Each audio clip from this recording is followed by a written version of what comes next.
All right. There we go. We got a little volume on the music. Ladies and gentlemen, boys and girls, welcome back to the Noobie Photographer Podcast. I am your host, Nathan Holritz, and I'm excited to have you along for this brand new project. We're in the first few episodes of this new show that is dedicated to simplifying photography and photography business for new photography business owners. Or maybe you're just getting started. Maybe you're trying to figure out how to get this whole thing launched. Or you're in your first few years, 3 years or so of business. This is the show for you. We're going to help kind of distill and simplify, cut out some of the noise, and make understanding both photography, taking a good picture, and running a healthy photography business a bit easier for you. And just to kind of start things off, we're doing a series called I Wish I Knew. And this series is dedicated to having photographers, established photographers who have some experience in business come on the show and share a principle or an idea that they wish they understood when they first started their photography business. And on that note, I want to introduce today's guest. Tracy Jones is here with me. Tracy, can you hear me okay? Are we good to go? Hello. Yes, I can hear you. Perfect. Great. Perfect. Tracy is here with me, and we're going to actually talk about the significance of self-worth. And this is a principle and idea, Tracy, that you said that you wish you had understood more about when you started your business. We're going to get to that in just a second. But just briefly, if you don't mind, introduce yourself and your photography business for our listeners. Okay. Hi, I'm Tracy Jones. My business is Tracy Jones Photography. I am a lifestyle, children, and family photographer and also fine art photographer. And I, as you were talking, Tracy, I had your website address up here on the screen. I'll pull that back up. For anybody who's not live streaming with us, you can see this Life with Tracy, or excuse me, that you are live streaming with us. You can see lifewithtracy.com there on the video. And I'll go ahead and mention and by the way, for those of you listening to audio, it's just like it sounds, lifewithtracy.com with a Y at the end, not an I. And then Tracy Jones Photo on Instagram. And of course, we'll link to this in the show notes at newbiepodcast.com as well. But Tracy, I'm going to pull up your website here, and it actually, there's this theme. We were actually talking about it before we got started, this theme of blue and white that is just absolutely beautiful. And I've got this up here again, lifewithtracy.com for anybody who's listening or viewing. Just this, what is it about the theme? Because I really, really love it. It's stunning. Blue is just a peaceful color, and I love the inner peace. And there's some significance with one of my best friends that had passed away with the water, and it kind of ended up getting intertwined into my artwork, and I just want to create a space of peacefulness, and I love it. Well, it's gorgeous, and for those of you that didn't get to see that, make sure you go visit Tracy's site, again, lifewithtracy.com. This is a podcast, Tracy, we talked about this before we got started, that is meant to be short form, 15, 20 minutes in length. Yeah. And already I'm like, there's so many things, like there are things that I want to talk about that would probably easily fill an hour or two. And so I'll try not to go all the way there, but at the very least, you're juggling both this kind of artwork, it looks like stills, scenic work, as well as lifestyle photography. How did you decide to go about juggling both those things simultaneously? So family and children have always been, working with kids has always been a passion of mine. Really loved that. And that's kind of when I first started my business back in 2007. I did a little bit of everything to kind of narrow out my specialty and figure out what I was good at and what I enjoyed and what I thought I could do continuously. And so in that, it kind of evolved to just self-expression over the years and just creating work that I loved. And it was experiential things that happened. My best friend wanted new art for her home. I was like, don't go buy something. I can create you something. And so this piece actually, was one of my first big fine art pieces, and it's now in a hotel in Las Vegas. And so it's a lot of things have just been like me in my life that just kind of just evolved over time. And you're just kind of letting it all come out in your artwork and your business, which is pretty cool. I have to say, it's not in fact, most photographers that can juggle both those genres because they're so distinctly different in the approach and all that's tied to them ultimately. Again, I'm very curious, and we don't have time to get into it all right now, but I appreciate you at least introducing your business and your brand to us. I already alluded to it briefly, but what is the one big idea or concept that you wish you knew when you first started your photography business? Yes. So while I will say I'm thankful for where I'm at in my journey and where I've come so far. But if I were to tell my 15 years ago self something, it would be to learn your self-worth and your value of who you are as a person. And I think that speak so much into your art. What we do is personal. We're creators. We're providing a service as well for other people. And I feel like when you have that foundation of knowing who you are and what you have to offer, can just take you so much further. And so that's self-worth, I feel like is a big thing for me. Well, so I want to understand this just a little bit. Again, it's a loaded topic. I know we're just going to scratch the surface today, but I guess, how did the struggle manifest itself in your business before you reached a sort of turning point where you realized the significance of it and you began to make change in the way that you were running your business? How is it manifesting itself negatively? Maybe the lack of understanding the significance of self-worth. So, there's lots of things. Comparison, knowing which direction to go, knowing what to charge for a session, feeling confident in that. I didn't grow up, and I love my family so much, but no one in my family is an artist or understands art. So having my core circle not really understand what I'm doing didn't really like have that, oh, here you go. And so when I would say, oh, I'm going to charge this, they're like, what? And I'm like, well, look at what it cost me to do this. It's not a cheap field, and all those things. So I constantly, and that was personally, but also business-wise, I doubted myself, and I didn't have that like, no, this is what I'm going to charge because this is what I'm worth, and this is what I believe my art is and what I want to offer my clients. And so it was a long journey of, I would honestly say in the last like year and a half is when I really have started to just kind of own that. Yeah. Okay. Honestly. What created that turning point for you? Was there an experience that you had, a book that you read? What happened that began that shift?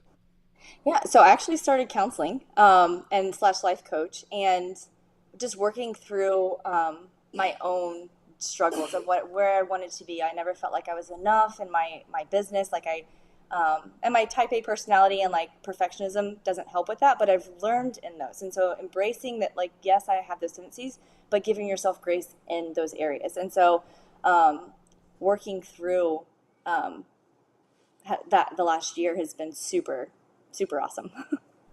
I don't know if that answered the question or not. No, it absolutely does. Again, lots of follow-up questions that we could ask there, but for now we'll leave them alone. I would love for you to share a few ways that you have kind of practically applied this concept in your business, because I know this is certainly a theme, and I do another podcast called the Bokeh Podcast, another photography podcast, and that tendency that we have as photographers to compare ourselves has come up on that show a good bit as well. It's already come up actually in this new podcast and new series.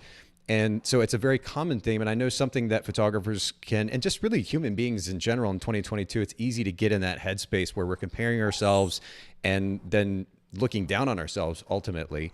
What are a few ways that you've practically, I guess, made change in your business and begin to implement the significance of self-worth in your business? Yeah. So I have three topics, but I will say there's a little tidbit. I had written this one thing during my counseling session was create, don't consume.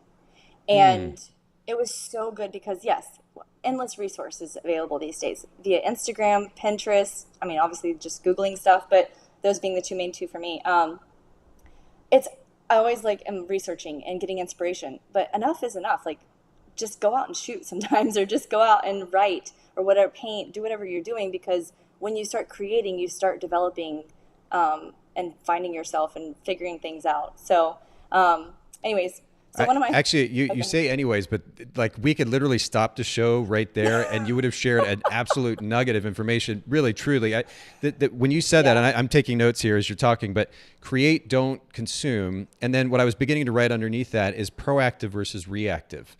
Yeah. It's so interesting, and I mean I'm projecting here a bit too, but my personal experience is that. And, we're lucky enough in 2022, first world culture, to spend time thinking about ourselves incessantly and our businesses, right? But it's easy to get stuck in our head. And that is a very reactive mode to be in. You're 100% right that just getting out and doing consistently, even if it's small steps each day, if we do that consistently, that is much more proactive in nature. We can certainly learn from that experience. And I think at minimum, it should be like a 75-25 ratio, which is proactive versus reactive, creation versus consuming.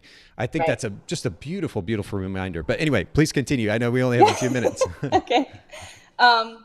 So my first thing I kind of already mentioned was like, I got a life coach. And so having somebody like talk through my business ideas with me that was only there to advocate for me, but wasn't specifically in my field, was super great. We would just envision, like one day I have a dream of having my work in my own gallery or just having an opening. And so envisioning that and making that a reality and seeing that just helped boost my morale and excitement even more, yes, we can get so bombarded in the everyday business stuff that it's like, oh, I'm never going to get to that. But when you stop and actually envision it and talk through it with somebody, it becomes real. And it's like, okay, this dream, it can be a reality one day. It doesn't have to live as a dream. And is that just about having somebody kind of confirm those ideas with you or to think through the ideas with you? What is the value in having that person? I mean, aside from the obvious potential value and having somebody with a different perspective, giving their perspective, what did you find was the biggest value in that life coach? Really just giving direction and allow me to just to talk, and just to get out the ideas and not feel like I'm just in my headspace all the time. Cause I feel like we can really do some damage when we just stay up here. It's so easy. So true. Absolutely. So when I got it out, it makes it a little more real. And then it's like, okay. And when you kind of feed off somebody and get that pushback or the, whatever, not pushback, I don't know, when you just get to somebody that's listening, it's helpful. It really is. Yeah. And do you think the value in a life coach versus just having a good friend to sit opposite of and have conversations like that is the value in the life coach, the further experience or the training that they have where they can lend additional perspective to the conversation? I think so, because she's offered so many books of resources for me to read to specifically gauge in my field. And not necessarily photography, but for the business side, like rest. I worked so much that I was exhausting myself and I wasn't doing anything well. So she encouraged me to read this book, Rest, Show Your Work, and the whole 3 series of like Show Your Work. I forget the artist or the author, Austin Kleon, I believe it is. And then Profit First. There's been she's provided so many great resources for me. Yeah. Just, those are all over the place books already that I mentioned. So I don't know whether my best friends or friend would even know any of those things. So. Sure. No, that's great to have those resources. And thanks for sharing those resources as well. Okay. So I'm taking notes again. Number 1, get a life coach or an advocate, somebody kind of sit in your corner and help guide you. That's that first step. What's the second step? Yeah. So for me, it was growing in my faith too. Knowing where I stood and what I believed in, and just like my personal journey of self-doubt and just kind of questioning a lot of things about where my personal journey has helped me tremendously, of just kind of relaxing and resting and like knowing that for me personally, I'm a child of God and that I don't have to like compare, to the other things of the world and stuff like that. So this is an interesting one because of course we're going to have a variety of listeners with a variety of belief systems. Right. And Absolutely. an interesting thing, and I actually come from a religious background. I grew up as a missionary's kid and I lived in Japan. So that's my background and I'm not part of that world anymore, but I understand the perspective. What I've also learned since, in fact, I've got on, the left hand inside of my wrist here. I'm trying to turn it in. For those of you that are watching the video, you can see it. Too. Oh, sure enough. Yeah. So this is the Japanese word kakushin, which is belief. And, I heard that word all the time in the religious world, but I realized the significance of it generally speaking, because what's interesting is literally all of our lives are driven by a belief or series of beliefs at the end of the day. And I mean, for example, I'm speaking into this mic because I believe that it is going to translate to the audio associated with this podcast. Fortunately, that belief is accurate. It's working right now. I'm seeing the levels, right? But it's funny, even something as simple as that is driven by a belief or a series of beliefs. I set my phone down on this standing desk that I'm in front of right now because I believe it's going to hold it up. Fortunately, that belief holds true. And so on and so forth. Literally everything that we do through the day is driven by a belief or set of beliefs. So it's interesting when we're talking about this from a religious perspective or a non-religious perspective, it is super clear it's super important to be clear about the belief system that is driving what we're doing on a day-to-day basis. Because if we're not clear about that, it's easy to fumble about and to grasp and to flail and to do this thing and to do that thing. And that lack of clarity will eat us up as individuals and as business owners both. Yeah. And part of mine was like, I mean, I grew up in the faith as well, but then it was like when I mentioned before, and I'm sure this is way too much information, I don't know, but when he passed away, it caused so much questions, and I was angry, and I questioned a lot. But in that journey of questioning what I believed and why I believed, actually, it was probably about a 4-year journey of doubting. And I honestly landed in a pursuit of just rest and peace, of like knowing what I did and knowing that I'm on this journey, whether it's religious or in the educational world of the arts. We're always going to be learning something. And so just to be open about learning and growing, because it'll just make us better people, I feel like, in the end. So 100%. Yeah. That open-mindedness is so important. And by the way, I mean, as much as this podcast is dedicated and geared toward new photographers listening in, as you get 3 years, 5 years, 10 years into your career and beyond, it is so important to keep an open mind and look for opportunities to grow and to learn and to change on an ongoing basis, because when you get stagnant, you die off, and I've seen that, and I've been guilty of that too in some ways. Oh yeah. And so I'm one of my values is literally the word growth, because I want to make sure that I don't become stagnant as a human being or a business owner. I think it's super important. We've got just a few minutes left, and I know you've got one more big idea to share. We started with the importance of getting a life coach, an advocate in your corner. Number 2, get clear about your belief system, and then number 3, what is that? So this would be community. And I see it as totally different than a life coach. So surrounding yourself with people that will encourage you, whether they understand your art or not. Like I said, my family didn't. Having other people, whether they believe in, or whether they are photographers or painters or ceramicists, talk to other people, whether they're writers. Like, go out there, like go to an art gallery and just talk with creatives and make connections with people just in your own community.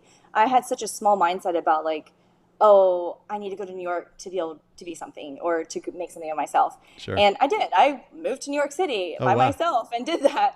But, you're a small fish in a big pond, and not to say that you can't do that and make something. But when I moved back to my hometown, it was like, just saturate yourself. And there's so much available right here in your own backyard. Connect with the people that are around you and grow, and see what you'll be surprised to find, actually. It's so true. Yeah. And I mean, this, first of all, great reminder that you point out, which is that it doesn't just have to be other photographers or other artists. There are so many people we can learn from. The important thing is connecting. As human beings, we ultimately thrive in the context of community. I know that looks different for different people, but at the end of the day, we need other humans. It's really important to our lives. Yes. And the other thing that I'll just end with this comment here is the importance of making the effort to actually get out and connect. And I've seen this happen in our local photography community here in the Chattanooga, Tennessee area, which is that people are, especially in the last 2-3 years, maybe a little bit more, obviously COVID played a role in that, but even prior to COVID, people were apprehensive about getting out. I got to drive 15-20 minutes across town. Like that was a problem. Yeah. And like, this is like, there is so much benefit on the other side of a quick drive, during which, by the way, you can listen to a podcast, an audiobook, whatever, like you can enjoy the ride too. But then what you get from that connection, particularly in person, is so, so valuable on so many different levels, emotionally, psychologically, and certainly for the sake of our business. And so I'm glad that you bring this up. It's such an important reminder. This has been great. I know that we could easily spend like 2 hours having a conversation, but Tracy, I really appreciate you making this happen for us. Remind our listeners one more time where they can find you, both online and on social media as well. Okay, lifewithtracy.com and Tracy Jones Photo on Instagram. Perfect. And I popped those up on screen there for everyone who's watching. For those of you listening in, again, lifewithtracy.com, just like it sounds, and then Tracy Jones Photo on Instagram. We'll link to those in the show notes at newbiepodcast.com. Thanks again, Tracy. This has been really fun. All right.